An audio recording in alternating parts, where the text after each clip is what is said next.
Hello friends, welcome back to our YouTube channel. तो आज हम स्टार्ट करने वाले हैं क्लास 8 का चैप्टर नंबर 1, जिसका नाम है आवर कॉन्स्टिट्यूशन या फिर इंडियन कॉन्स्टिट्यूशन के बारे में। तो आप लोग देखना कि हमने क्लास 6 7 में डेमोक्रेटिक कंट्री की बात करी, डाइवर्सिटी की बात करी, डिस्क्रिमिनेशन की बात करी।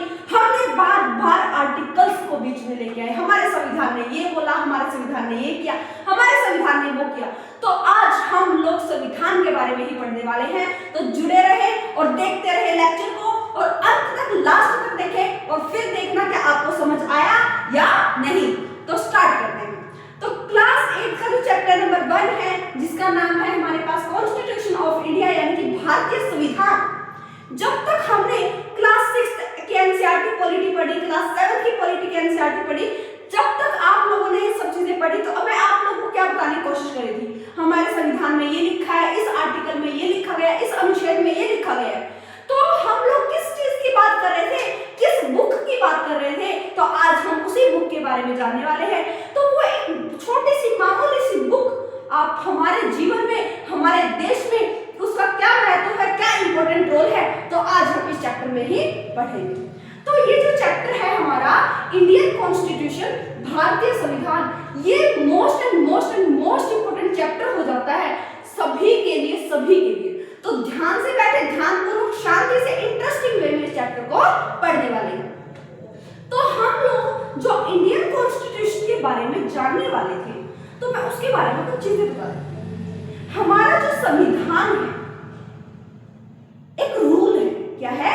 एक रूल है कि हमारे देश के हर एक नागरिक को उस रूल को फॉलो करना ही पड़ेगा जो संविधान में लिखा गया है। ऐसा क्यों? आप मान के चलो, मैं आपको एग्जांपल देती हूँ। अगर आज हम एक छोटा सा स्कूल खोल ले, छोटा सा 10 तक का खोल ले, 12 तक का ही मान के चलो, जब हम किसी स्कूल खोलते हैं, फिर कोई संस्था खोलते हैं, जब हम उसको खोलने की तैयारी करते हैं, तो हम उसके लिए प्लानिंग करते हैं। हमें पहले ये करना है, फिर ये करना है, फिर वो करना है, यहाँ पे रिसेप्शन बनानी है, वहाँ पे ऑफिस बनाना है, यहाँ पे क्लासेस बनानी है, यहाँ पे कंप्यूटर लैब्स बनाने हैं। तो हम प्लानिंग कर रहे हैं, यहाँ पर हमें ये टीचर्स लेके आना है, ये रूल चलेंगे स्कूल्स में, यहाँ 10 तक फीस आएगी, 15 तक एडमिशन हो जाने चाहिए, ये हो जाना चाहिए, वो हो जाना चाहिए, बुक्स आ जानी चाहिए, आर्ट की बुक्स आ जानी चाहिए। तो आप लोगों ने इन सब चीजों के बारे में तो सुना होगा, स्कूल से तो रिलेट कर पा रहे थे हो, तो आप यूपीएससी एस्पिरेंट्स, लेकिन आप स्कूल में तो गए हो ना। क्या ये रूल आपको नहीं पता होंगे? अगर आप लोग बहुत अच्छे स्कूल्स में, बड़े स्कूल्स में भी पढ़े हैं, तो वहां पर क्या रूल होते हैं? ये टीचर ये पढ़ाएगा, ये टीचर ये सब्जेक्ट पढ़ाएगा, इतने से इतने तक लेक्चर चलेगा, इतने से इतने तक आप लोगों को ये गेम पीरियड मिलेगा। तो ये सारे रूल्स बने हुए हैं ताकि हमारा स्कूल, हमारा जो भी संस्था हमने खोल रखी है, उसको हम लोग स्मूथली अच्छे से चला पाए, बिना किसी रुकावट के, बिना किसी रिस्ट्रिक्शन के। इसी तरह हमारा जो देश है उसको स्कूल मान के चलिए, तो आप लोगों को हर चीज समझ आएगी, हर चीज समझ आएगी। अगर मैं बात कर रही हूँ हमारे इंडियन कॉन्स्टिट्यूशन की, उसमें क्या है? एक रूल है। क्या है? रूल है, कानून बनाए गए हैं। अगर उनको कोई तोड़ता है, अगर उनका कोई उल्लंघन करता है, तो पनिशमेंट के लिए भी बहुत सारी चीजें बैठी हुई। तो अब हम इस चैप्टर को करते हैं स्टार्ट। आपको डिटेलिंग्स मिल चुकी होंगी कि हम लोग किसके बारे में बात करें। अगर हम संविधान की बात करते हैं कि संविधान है क्या? कानून के रूप में। क्या है ये? कानून के रूप में बने हुए मौलिक नियम और सिद्धांत। कानून के रूप में बने हुए मौलिक नियम और सिद्धांत को ही हम लोग क्या बोलते हैं? संविधान बोलते हैं। अगर आपसे कोई पूछ ले संविधान ये है, संविधान वो है, आपका मेन आंसर राइटिंग आ गई कि वही लिखो संविधान ये है, संविधान क्या क्या रोल प्ले करता है। तो अगर हमने संविधान की बात किया, तो सबसे पहले तो क्या पता होना चाहिए कि संविधान होता क्या है? कानून के रूप में, कानून के रूप में बने हुए मौलिक नियम और सिद्धांत को संविधान बोलते हैं। मौलिक नियम का मतलब है राइट्स। क्या है? राइट्स। जो हमारे आर्टिकल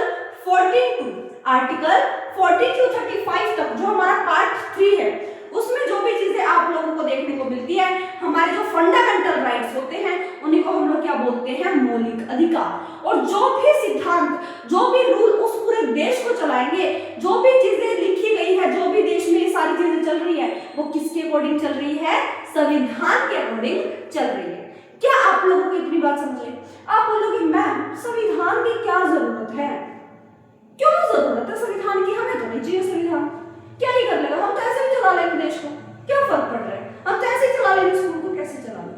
बिना प्लानिंग के किसी किसी को घुसाते रहोगे, क्या वो अच्छे से चल पाएगा? नहीं। अगर चल पाता, क्या हम लोग, हमारा जो देश है वो गुलाम होता? पहले हमने देश को आजाद करवाने के लिए इतना संघर्ष किया। हमारे जो नेता थे, हमारे जो फ्रीडम फाइटर्स थे, उन्होंने इतना संघर्ष किया हमारे देश को आजाद करवाने के लिए, इंडिपेंडेंट करने के लिए। तो उन्होंने कुछ सोचा नहीं होगा? आप कैसी बात कर रहे हो कि मैम संविधान की जरूरत है? क्या उन्होंने कुछ सोचा नहीं था कि हमारे साथ अगर ऐसा हो सकता है? हमने देश को आजाद करवा भी दिया, क्या गारंटी है कि जो सत्ता में आएंगे वो अच्छे से हमारे देश को चलाएंगे, गुलाम बनने नहीं देंगे, अपना गुलाम नहीं बनाएंगे? तो इसके लिए सरकार के लिए भी और जनता के लिए भी एक डू नॉट क्रॉस की लाइन खींच दी गई कि अगर इस लाइन को किसी ने भी क्रॉस किया, इस रूल का उल्लंघन किसी ने भी किया, तो कोई भी हो, उसमें कोई भी हो, अंबानी अडानी कुछ भी मान लो, या फिर हमारे देश के गरीब से गरीब इंसान को मान लो, वो क्या होंगे? उनको पनिशमेंट मिलेगी। और इस संविधान के अंदर हमारे देश के प्रधानमंत्री, हमारे देश के पार्टीज, हमारे देश के राष्ट्रपति, सब चीज आती है, सब चीजें। तो ये संविधान क्यों है? हर एक के ऊपर एक पावर है, कंट्रोलिंग पावर है, जिसको कंट्रोल करिए ताकि हमारा देश स्मूथली अच्छे से चल पाए। तो हमारे संविधान, अब मैं पूछती हूं कि ये क्या बोल रहा है? किसी देश को संविधान की जरूरत क्यों है? किसी देश को संविधान की जरूरत क्यों होगी? ताकि हमारा जो देश है वो अच्छे से चल पाए। मान के चलो हमने इलेक्शन लिए, देखो लोकतांत्रिक देश है, हमने पढ़ा था हमारा जो देश है वो लोकतांत्रिक देश है। लोकतांत्रिक यानी कि जनता, प्रजा का रूल होगा, यानी कि लोगों का शासन होगा। हमने अपने में से ही किसी को लीडर बना के आगे भेज भी दिया, इलेक्ट करके संसद में बैठा भी दिया, हमारे लिए रूल बनाओ, ये करो। क्या पता उसकी पावर, उसकी सत्ता दिमाग में चढ़ जाए, भाई क्यों ना मैं रूल कर लूं उस पूरे देश को। हो सकता है ना ऐसा कि जो नेता बैठे हैं हमारे देश में, जो हमारे देश में राजनेता बैठे हुए हैं, उनके हाथ में पूरी सत्ता भी तो आ सकती है। वो सोच भी तो सकते हैं कि हम तो पूरा देश हड़प लेंगे, हम तो पूरे देश पे राज करेंगे। सोच सकते हैं या नहीं? तो उनके ऊपर भी एक पावर बैठा दी गई, अगर उन्होंने कुछ गलत काम किया तो उनको भी पनिशमेंट मिलेगी। इसीलिए संविधान क्यों बना? ताकि सत्ता का दुरुपयोग ना हो सके, सत्ता का मिसयूज ना हो सके। इसीलिए संविधान बना, रूल बना, ताकि हमारा देश अच्छे से ग्रो करे, अच्छे से बढ़ता रहे, डेवलप करे। क्या इतनी बात समझ आई? तो हम लोग क्या बोल रहे हैं, किसी देश को संविधान की जरूरत क्यों पड़ती है? संविधान ही ऐसे नियम तय करता है, संविधान हमारा कॉन्स्टिट्यूशन ही ऐसे नियम, ऐसे रूल डिसाइड करता है जिनके द्वारा राजनेताओं के हाथों में सत्ता का दुरुपयोग को रोका जा सकता है। अगर संविधान में रूल्स ना हो तो आज भी सत्ता के भूखे बैठे हुए हैं ताकि वो देश पे रूल कर सके। क्या वो अपनी मनमानी कर पाएंगे? अगर हमारा संविधान की, हमारे देश में संविधान सबसे ऊपर है, सुप्रीम लॉ ऑफ इंडिया, हमारे भारत का सबसे सर्वोच्च नियम, सबसे सर्वोच्च कानून माना जाता है संविधान। अगर उसको किसी ने उल्लंघन किया, दुरुपयोग करने की कोशिश की, तो उनको क्या मिलेगी? पनिशमेंट मिलेगी। इसीलिए नेताओं के हाथों से सत्ता का दुरुपयोग ना हो, इसीलिए संविधान बनाया गया। संविधान में वो नियम बनाए गए ताकि नेताओं के भी हाथ बंधे रहे, वो हमारे देश के लिए अच्छे काम करे, हमारे देश की बढ़ोतरी के लिए अच्छा काम करे, जनता की सेवा करे। इसीलिए सरकार बनाई गई है।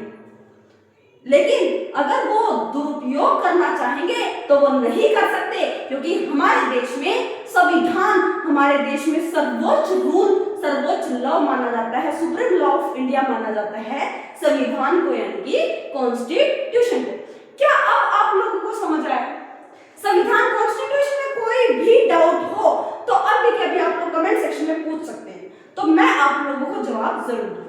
क्या इतनी बातें क्लियर हुई? संविधान की जरूरत क्यों पड़ी, क्या समझ आया? अगर रूल्स नहीं होंगे तो कुछ ना कुछ गड़बड़ी जरूर होगी, इसीलिए रूल्स बनाए जाते हैं ताकि स्मूथली देश को चलाया जा सके। तो अगर हम बात करते हैं, हमारा जो संविधान है वो 26 नवंबर 1949 को संविधान पारित हुआ या फिर बनकर तैयार हुआ। आप सभी को पता होना चाहिए बेटा, 8th क्लास में आप लोग आ चुके हो, हम लोग 6th में भी हमने क्या की, 8th क्लास में आप लोग आ नहीं चुके, 8th क्लास के एनसीईआरटी आप पढ़ रहे हो, समझ रहे हो, पहले पढ़ चुके हो आप लोग।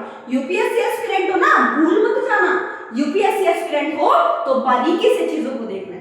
अब आप लोगों को मैंने क्या बताया, 26 नवंबर 1949 को देश में, हमारे देश में संविधान को पारित किया गया, यानी कि संविधान बनकर तैयार हो गया।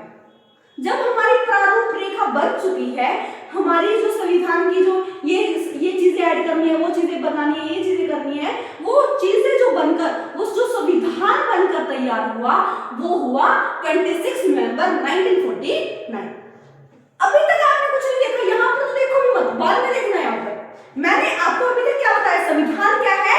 संविधान एक कानून नियम है, एक कानून बनाया गया है ताकि वो मौलिक नियमों और सिद्धांत, कानून के रूप में बने हुए मौलिक नियम और सिद्धांत को संविधान कहते हैं, संविधान बोलते हैं। और संविधान की जरूरत क्यों होती है? ताकि देश हमारा अच्छे से बढ़े और अच्छे से स्मूथली चलता रहे, इसीलिए संविधान जरूरी है। और एक लोकतांत्रिक देश में संविधान अनिवार्य है। अगर कोई एक लोकतंत्र देश है यानी कि लोगों की सत्ता है, तो वहां पर संविधान अनिवार्य है, संविधान होगा ही होगा। 99.9% यानी कि 100% की चांसेस है कि वहां पर संविधान होगा। तो अब क्या है, 26 नवंबर 1949 को हमारा संविधान बनकर तैयार हो गया, हमारा संविधान बनकर तैयार हो गया। अब क्या हुआ, जब बनकर तैयार हो गया तो हमारे देश में लागू भी तो करवाना है। जब आप किसी कार को बनाते हो, इंजीनियर है उसने बना दी कार को, तो क्या वो अपने आप को वो नहीं करेगा, अपनी कार को दिखाएगा नहीं पूरी दुनिया को, देखो भाई मैंने ये कार बनाई है, ये रूल है वो रूल है। इसीलिए अगर हमने संविधान को बना दिया तो पूरे देश को दिखाना है, हाँ भाई ये रूल है, आपको मानने हैं, आपकी सहमति से ये रूल्स बनाए गए हैं, तो आपको अब अपने देश को अच्छे से चलाना है। तो बेटा 26 जनवरी 1950 यानी कि 26 जनवरी 1950 जिस दिन हमारा रिपब्लिक डे यानी कि गणतंत्र दिवस क्यों मनाया जाता था, क्योंकि उस दिन हमारा संविधान लागू किया गया। हमारे भारत में संविधान को लागू 26 जनवरी 1950 यानी कि रिपब्लिक डे गणतंत्र दिवस को मनाया जाता है।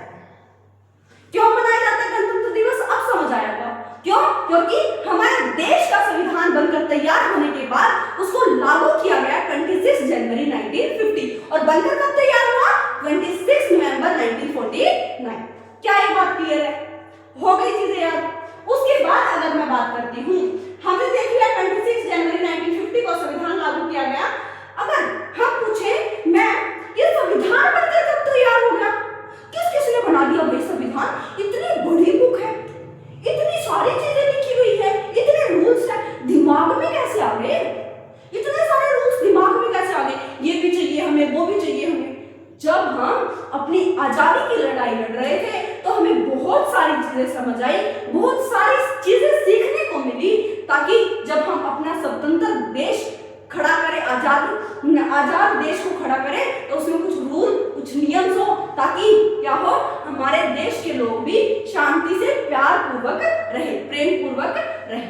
कहती बात समझ आती है। समय कितना लगा, क्वेश्चन क्या है, टाइम कितना लगा संविधान को बनने के लिए? टाइम लगा 2 साल 11 महीने 18 दिन यानी कि अबाउट 2 years 11 months 18 days। कितना, 2 बताओ 2 years 11 months 18 days टाइम लगा हमारे संविधान को, हमारे कॉन्स्टिट्यूशन को बनने में। क्या क्लियर?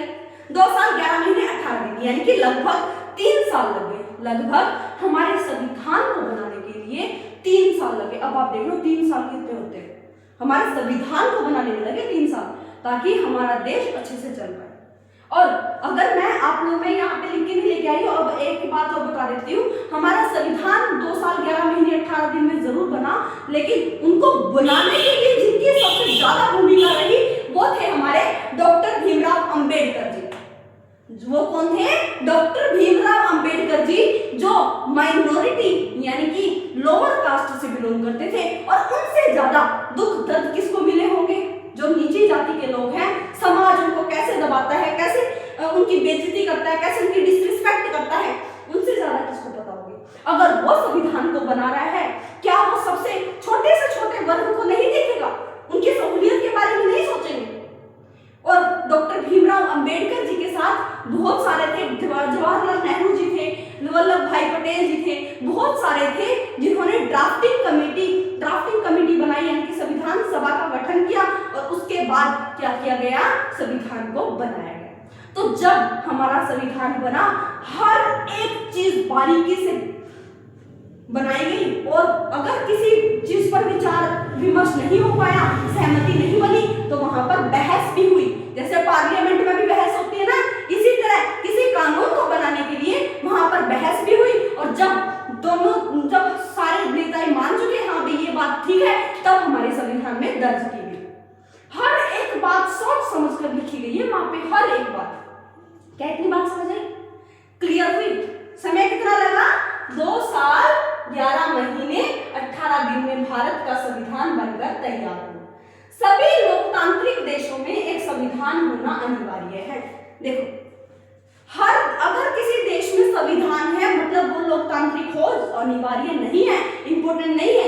लेकिन अगर कोई देश लोकतांत्रिक देश है, डेमोक्रेटिक कंट्री है, वहां पर 100% चांसेस है कि वहां पर क्या होंगे?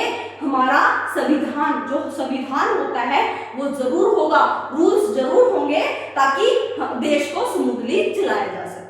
क्या आप लोगों को संविधान के बारे में बहुत सारी चीजें समझ आई? क्लियर हुआ? पक्का? तो हम आगे बढ़े, करते हैं स्टडी। हाँ जी, अब हमारा देश में जो संविधान है, हम तो बुक देखते हैं ना, ऐसी बुक है, ऐसे संविधान लिखा हुआ है, इतनी मोटी बुक है, समझ गए ना?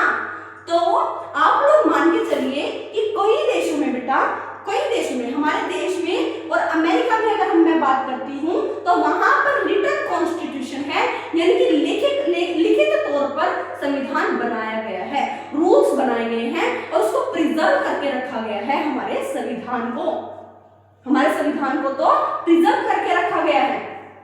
और अमेरिका में भी संविधान जो है, कॉन्स्टिट्यूशन जो है, वो रिटन में है, लिखित में है। लेकिन अगर हम अनरिटन की बात करें, जहां पर लिखा नहीं गया लेकिन संविधान है, वो कहां है? ब्रिटेन में और न्यूजीलैंड में। कहां पर है? ब्रिटेन में और न्यूजीलैंड में। तो 2 चीजें समझ आई, रिटन कॉन्स्टिट्यूशन हमारा देश इंडिया, भारत, और दूसरा यूएसए।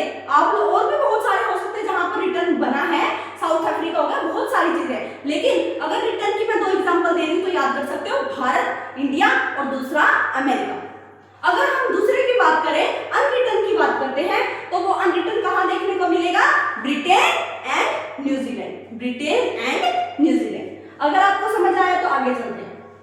तो आप लोग को ये चीजें समझ आ गई। उसके बाद मैं बात करती हूँ, ब्रिटेन में संसद की सर्वोच्चता है, इंडिया में कोऑपरेटिव फेडरलिज्म संवाद है, presidential form of government in USA, strict separation of power in USA, Nepal में राजतंत्र था, 2015 में संविधान बना नेपाल का। मैंने आपको 4 लाइन 5 लाइन एक साथ पढ़ा दी, मैं बोलूं मैम ये क्या किया, और मैंने इतना सारा एक लाइन में कर दिया खत्म। नहीं, इसको तो समझाना है ना। ब्रिटेन में अगर हम, जहां पे ब्रिटेन में अगर मैं बात कर रही हूं, तो वहां पर अनरिटन कॉन्स्टिट्यूशन तो है, लेकिन वहां पर पार्लियामेंट्री सर्वोच्च है, यानी कि वहां पर संसद की भूमिका सबसे ऊपर है, संसद सबसे ऊपर रहेगी। अगर वहां पर जो रूल बन गया वही माना जाएगा, उसको कोई काट नहीं सकता है। ये है हमारे पास क्या है, हमारी सर्वोच्चता क्या है, इंडिया की सर्वोच्चता क्या है, ये बताओ। ये कमेंट सेक्शन में अभी के अभी आप लोग बताओगे कि भारत में सर्वोच्चता किसकी है, ये कमेंट सेक्शन में अभी के अभी आंसर आ जाना चाहिए। मैं बता चुकी हूं पीछे जाके देखना, मैं इसका आंसर बता चुकी हूँ। भारत में सबसे सुप्रीम लॉ किसको बोला गया है, ये आपको कमेंट सेक्शन में जरूर बताना है। अब हम आगे बढ़ते हैं। इंडिया में कोऑपरेटिव फेडरलिज्म संवाद है, यानी कि दो या दो से अधिक सत्रों पर क्या है, सरकार बनाई गई है, उसी को बोलते हैं फेडरलिज्म। क्या बोलते हैं, फेडरलिज्म।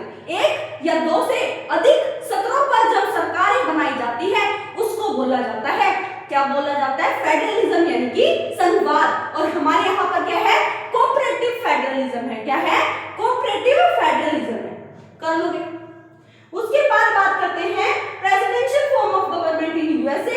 राष्ट्रपति की सबसे ज्यादा सुनती है, ट्रंप कौन है, ये भी आपको कमेंट सेक्शन में बताना है। जो डोनाल्ड ट्रंप है वो पीएम है या प्रेसिडेंट है, ये आप बताओगे। और अमेरिका में प्रेसिडेंशियल फॉर्म ऑफ गवर्नमेंट चलती है, राष्ट्रपति की सबसे ज्यादा चलती है। सबसे फॉर्म ऑफ गवर्नमेंट जिसकी चलती है वो कौन है, प्रेसिडेंट। अब हम बात करें strict separation of power in USA. USA में क्या हो रखा है, अमेरिका में अपनी पावर को डिवाइड कर दिया गया, सेपरेट कर दिया गया, अलग अलग बांट दिया गया पावर्स को, और बोला गया आप अपनी मर्जी से जियो। क्या बोला गया यूएसए में, आप अपनी मर्जी से जियो, जो सरकार वहां पर है वो अपना अलग अपना काम कर रही है। तो स्ट्रिक्ट सेपरेशन ऑफ पावर कहां है, यूएसए। अगर मैं बात कर रही थी नेपाल की, नेपाल में क्या था, पहले राजतंत्र था। बहुत सारी मुश्किलों के बावजूद राजतंत्र के बाद क्या हुआ, बहुत सारी लड़ाई या फिर बहुत सारे आंदोलन वहां पर हुए। उसके बाद एट द लास्ट मोमेंट में जो हमारा 2015 की अगर मैं बात करती हूँ, तब जाकर नेपाल का संविधान बनाया गया। क्या बनाया गया, नेपाल का संविधान बनकर तैयार हुआ 2015 में। अभी क्या, आप लोग क्या कर सकते हो, सर्च करके देखो। आप लोग इंटरनेट का अच्छे से उपयोग करो, बताओ कि नेपाल में 2015 में जो संविधान बना कैसे बना, आप लोग डिटेल जानो। ओके, हाँ। अब हम बात करते हैं, यहां तक आपको समझ आया या नहीं आया, मैं साइड हो जाऊंगी, आप लोग इसका स्क्रीनशॉट भी ले लेना बाद में। तो अभी देखो बेटा, अब क्या बता रही हूं मैं, हाँ मैंने क्या बोला था आपको कि अगर बहुत बड़ी संख्या में जो लोग हैं उनको डोमिनेट करने लगे कम संख्याओं वाले लोगों के साथ, तो उनको बचाने का काम कौन करेगा, माइनॉरिटी को बचाने का, प्रोटेक्ट करने का जो काम करेगा वो करेंगे हमारे संविधान, हमारे कॉन्स्टिट्यूशन के जो आर्टिकल्स है वो बचाएंगे किनको, माइनॉरिटी को। कोई भेदभाव कर रहे हैं, कुछ भी कर रहे हैं, कुछ भी किसी भी तरीके से अगर कोई भेदभाव किया गया तो हमारे संविधान में लिखा गया है, अगर इन सब चीजों पर भेदभाव किया गया तो क्या होगा, पनिशमेंट मिलेगी। क्या मिलेगी, पनिशमेंट मिलेगी। तो अगर मैं बात करती हूँ, if majority people try to dominate minority, अगर मेजॉरिटी पीपल यानी कि जो बहुमत जो संख्या है, अगर वो अल्पसंख्यक लोगों पर क्या करेगी, डोमिनेट करेगी, और मतलब कि उसको चढ़ाव करेगी, उस पर डोमिनेट राज करने की कोशिश करेगी, तो हमारा जो संविधान है, कॉन्स्टिट्यूशन है, वो सेव करेगा किनको, माइनॉरिटी को, थ्रू आर्टिकल्स, अनुच्छेद के द्वारा। अगर हम आर्टिकल 29, 30 की बात करते हैं, आर्टिकल 14 to 18 की बात करते हैं, आर्टिकल 14 to 35 की बात कर रहे हैं, 32 की बात कर रहे हैं, तो यहाँ पर हमारे अधिकार के बारे में दिया गया है। अगर इन सब चीजों के आधार पर अगर कोई भेदभाव होगा तो हमें बचाने के लिए कौन है, कॉन्स्टिट्यूशन यानी कि संविधान। क्या क्लियर है, हो गया क्लियर। उसके बाद अगर मैं बात करती हूँ 1934 में इंडियन नेशनल कांग्रेस, भारतीय राष्ट्रीय जो कांग्रेस थी, उन्होंने संविधान सभा का गठन की मांग की पहली बार अपनी अतिरिक्त नीति में शामिल किया। 1934 में जब लड़ते लड़ते हमारे जो देश के जो नेता थे, जो फ्रीडम फाइटर्स थे, जब वो हमारे देश की आजादी के लिए लड़ रहे थे, तो उन्हें समझ आ गया कि संविधान की भूल की जरूरत हमें भी पड़ेगी देश आजाद होने के बाद। तो इसीलिए उन्होंने संविधान सभा के गठन का जो मन बना लिया, मांग करने लगे, वो की गई 1934 यानी कि 1934 में। सबसे पहले 1934 में संविधान सभा के गठन की मांग की गई ताकि संविधान बन सके, कॉन्स्टिट्यूशन बन सके। उसके बाद अगर मैं बात करती हूँ, दिसंबर 1946 में संविधान सभा का गठन किया गया, यानी कि सोच मांग सबसे पहले कब की गई, 1934 में, और वो किसने की, भारतीय राष्ट्रीय कांग्रेस ने। अगर मैं बात कर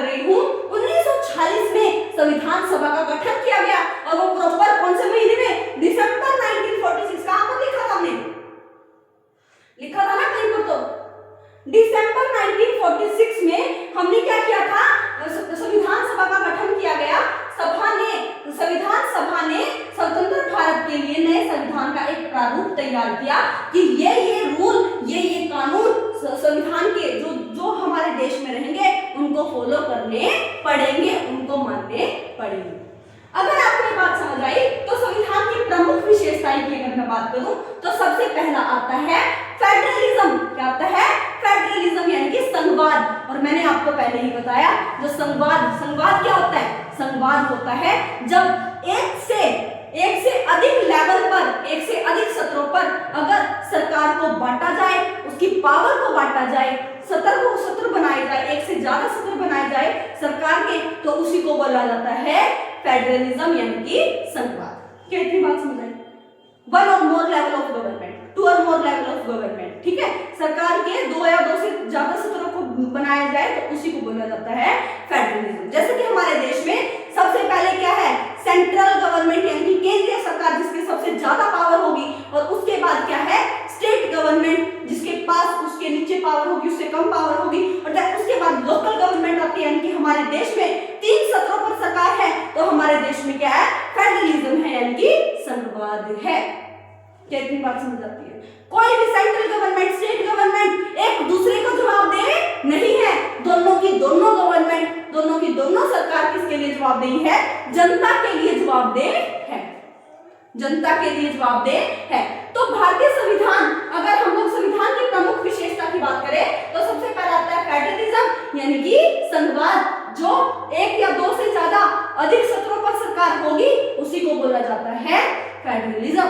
देन सेकंड आता है हमारे पास सेपरेशन ऑफ पावर। क्या कर दिया? हमारे देश ने अपनी पावर, अपनी शक्तियों का सेपरेशन कर दिया गया यानी कि बांट दिया गया। सेंट्रल गवर्नमेंट के पास सबसे ज्यादा पावर, उसके बाद स्टेट गवर्नमेंट के पास पावर, उसके बाद अगर हम स्थानीय सरकारों की बात करें तो वहां पर भी पावर को बांट दिया गया। तो शक्तियों का सेपरेशन, शक्तियों का बंटवारा, उसी को हम लोग क्या बोलेंगे? संविधान की प्रमुख विशेषताएं के बोलेंगे। ठीक है, सेपरेशन ऑफ पावर, शक्तियों का बंटवारा भी हमारे संविधान की विशेषता का ही रूप है।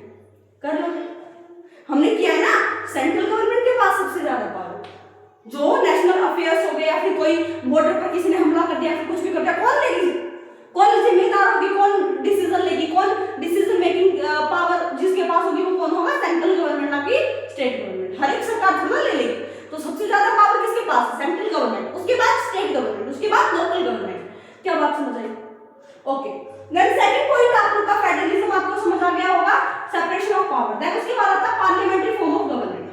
हमारे देश में पार्लियामेंट्री फॉर्म ऑफ गवर्नमेंट है, यानी कि संसद है, संसद बताएगी क्या रूल बनेगा क्या नहीं बनेगा। तो हमारे देश में संविधान की ये भी है, अगर कोई रूल बनाया जाता है, अगर कुछ भी चीजें होंगी, कोई भी स्कीम्स, पॉलिसी कुछ भी बनाई जाएगी जनता के लिए, तो पार्लियामेंट्री फॉर्म ऑफ गवर्नमेंट है, तो वहां पर बहस होगी, सब चीजें होंगी, उसके बाद डिस्कशन करने के बाद एक रूल, एक लॉ बनाया जाएगा, कानून बनाया जाएगा। तो क्या हो गया third point? Parliamentary form of government. उसके बाद आता है फंडामेंटल राइट्स। फंडामेंटल राइट्स यानी कि मौलिक अधिकार, जो कि सरकार और जनता के लिए डू नॉट क्रॉस की लाइन खींच देता है कि तुम अगर इससे आगे बढ़े तो तुम्हें पनिशमेंट मिलेगी। जैसे कि समानता का अधिकार दिया जाता है, हमारा संविधान हमें समानता का अधिकार देता है। तो इससे क्या है कि अगर कोई इंसान हमारे ऊपर जाति करेगा या फिर कुछ भी करेगा, हम लोग कोर्ट में जाकर, जुडिशरी में जाकर क्या बोल सकते हैं? क्या बोल सकते हैं हम लोग जुडिशरी में जाकर? कि न्यायपालिका में जाकर हम बोल सकते हैं इस इंसान ने हमारे साथ ये किया। सरकार अगर हमारे साथ गलत करती है तो उनके लिए भी संविधान में डू नॉट क्रॉस की लाइन है। ना ही तो सत्ता में जो बैठे हुए हैं वो उस लाइन को क्रॉस कर सकते हैं, और ना ही जो आम जनता है वो उस लाइन को क्रॉस कर सकती है। कितने फंडामेंटल राइट्स है? पहले 7 थे, अब कितने हो गए? 6 हो गए हैं। अब आपको बताना है कितने 6 फंडामेंटल राइट्स हमारे 14 से लेकर कहां तक है ये आपको बताना है। पार्ट 3 है, पार्ट 4 है, ये आपको बताना है कितने हैं। 6 है, नाम आपको लिखने हैं। Right to equality, right to equality, right to freedom. उसके बाद हमारे पास क्या आता है? Right to life, right against exploitation है, cultural and education, right to constitutional remedies. ये सब चीजें आप लोगों को मुझे कमेंट सेक्शन में बतानी है। अगर हम लोग सेपरेशन ऑफ पावर की बात कर रहे हैं ना, तो यहाँ पर हमारे पास क्या आता है? लेजिस्लेटिव। क्या आता है? लेजिस्लेटिव। उसके बाद क्या आता है? एग्जीक्यूटिव। क्या आता है? एग्जीक्यूटिव। उसके बाद क्या आता है? जुडिशरी। तो उन्होंने क्या कर दिया, 3 भागों में अपनी पावर को बांट दिया। लेजिस्लेटिव सिर्फ कानून बनाएगी, जनता को देखेगी ये सब चीजें, एग्जीक्यूटिव उसको पालन करवाएगी, उसके कानून को फॉलो करवाएगी। उसके बाद अगर कोई कानून को तोड़ता है या फिर उनके साथ कोई अन्याय होता है तो जुडिशरी क्या करेगी, फैसले लेगी, उनको न्याय दिलाएगी। तो अपनी पावर का सेपरेशन कहां पर कर दिया, लेजिस्लेटिव, एग्जीक्यूटिव, जुडिशरी। फेडरलिज्म, संवाद, यानी कि 2-3 सूत्रों पर क्या बना दी, सरकार बना दी, central government, state government, local government, separation of power, legislative, executive, judiciary. अगर हम पार्लियामेंट्री फॉर्म ऑफ गवर्नमेंट की बात करें, हाँ हमारे देश में पार्लियामेंट्री फॉर्म ऑफ गवर्नमेंट है। उसके बाद अगर हम फंडामेंटल राइट्स की बात करते हैं तो वहां पर डू नॉट क्रॉस दिस की लाइन है, गवर्नमेंट के लिए भी और पब्लिक के लिए भी। यहाँ पर आपका जो चैप्टर है वो हो जाता है फिनिश।